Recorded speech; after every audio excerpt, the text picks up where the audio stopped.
Цената на вештачките ѓубрива ќе се анализира од аспект на маржите кои увозниците, дистрибутерите и трговците ги применуваат на пазарот. Веќе во текот на утрешниот ден е закажан состанок со увозниците на вештачки ѓубрива во нашата држава, во Министерството за земјоделство, на кој што ќе присуствуваат и представници од Министерството за економија, да се огледаме сондажата од теренот кој што е пристигнато од пазарниот инспекторат и према тие параметри кои што ќе бидат внатре на еден заеднички состанок ќе донесеме можеби некои конкретни мерки како ќе се делува во делот на евентуално превенирање на ценовен шок во делот на употребата на вештачките ѓубрива. Целта е да не се дозволи ценовна експлозија и висока пазарна понуда на земјоделските производи. Министерството во соработка со Министерството за економија, односно со пазарниот инспекторат, веќе се прави еден скрининг на увозниците на вештачки ѓубрива во делот на тоа по која цена се увезени, каква е маржата која што имаат употребено во делот на продажбата. Земјоделците веќе извесен период се жалат дека цената на ѓубривата е повисока од 40 до 70%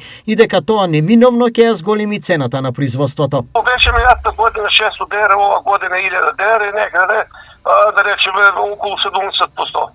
Покажуваат се движат, во овој момент се движат преку 50%. Значи, веќе сме оптоварени со големи давачки. Како ќе отработите натаму, ќе видиме. Повисоките цени на пазарите веќе се чувствуваат, но претежно станува збор за домати, пипирки и краставици од увоз.